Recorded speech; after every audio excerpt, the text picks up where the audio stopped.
BRS MLA Jeevan రెడ్డిపై case నమోదైంది. Chevella police స్టేషన్లో 6 సెక్షన్ల కింద కేసును నమోదు చేశారు. భూమిని కబ్జా చేశారని జీవన్ రెడ్డిపై దామోదర్ రెడ్డి పోలీసులకు ఫిర్యాదు చేశారు.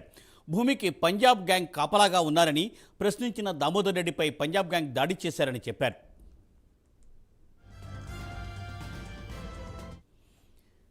దీనిపై మరింత సమాచారాన్ని మా ప్రతినిధి కుమార్ అందిస్తారు. Kumar, thank you Murthy. BRS మాజీ ఎమ్మెల్యే జీవన్ రెడ్డిపై కేసు అయితే నమోదైంది. ముఖ్యంగా జీవన్ రెడ్డితో పాటు అతని కుటుంబ సభ్యులపై చేవెళ్ల పోలీస్ స్టేషన్ లో సుమారు 6 సెక్షన్ల కింద అయితే ఈ కేసు అయితే నమోదు చేశారు.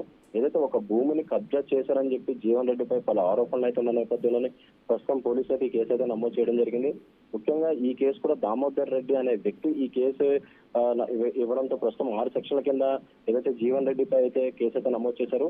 ముఖ్యంగా 2023లో ఒక ఫంక్షన్ హాల్ కూల్చివేసి అలాగే భూమిని కబ్జా చేశారని చెప్పి దామోదర్ రెడ్డి ఒక ఫిర్యాదు చేయడంతో ప్రస్తుతం జీవన్ రెడ్డిపై అలాగే అతని కుటుంబ సభ్యులపై ఈ ఏదైతే కేసు అయితే నమోదు చేయడం జరిగింది. ముఖ్యంగా ఏదైతే జీవన్ రెడ్డి కబ్జా చేశారో ఆ భూమి చుట్టూ కూడా ఏదైతే ఒక పంజాబ్ గ్యాంగ్ అయితే కూర్చోబెట్టడం జరిగింది. ఏదైతే ఆ స్థలంలోని ఎవరు వచ్చినా సరే ఈ పంజాబ్ గ్యాంగ్ దాడి చేసేలాగా కొంతమందిని అక్కడైతే కూర్చోబెట్టడం జరిగింది. అలాగే ఈ తరుణంలోనే దామోదర్ రెడ్డి ఏదైతే ప్రశ్నించడానికి వెళ్లడంతో ప్రస్తుతం ఈ పంజాబ్ గ్యాంగ్ దామోదర్ రెడ్డిపై కూడా దాడి చేయడంతో ప్రస్తుతం అతనైతే పోలీసులు అయితే ఆశ్రయించాడు. ముఖ్యంగా ఏదైతే తన భూమిని కబ్జా చేశారంటూ కూడా జీవన్ రెడ్డిపై ఈ దామోదర్ రెడ్డి ఫిర్యాదు చేయడంతో ప్రస్తుతం పోలీసులు అయితే 6 సెక్షన్ల కింద జీవన్ రెడ్డి అలాగే అతని కుటుంబ సభ్యులపై కేసు అయితే నమోదు చేయడం జరిగింది.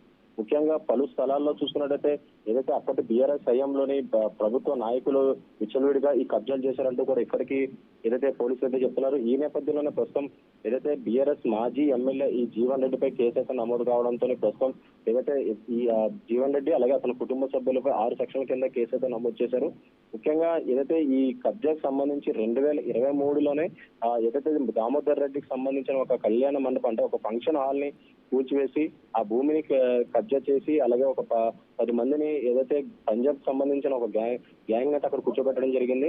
అలాగే ఇదే నేపథ్యంలోనే తన ఫంక్షన్ హాల్ కూల్చివేయడంతో ఏదైతే దామోదర్ రెడ్డి వెళ్లి ప్రశ్నించగా ఈ పంజాబ్ గ్యాంగ్ ఎవరైతే ఉన్నారో వీళ్ళు అతనిపై దాడి చేయడంతో ప్రస్తుతం అతనైతే పోలీసులను అయితే ఆశ్రయించారు.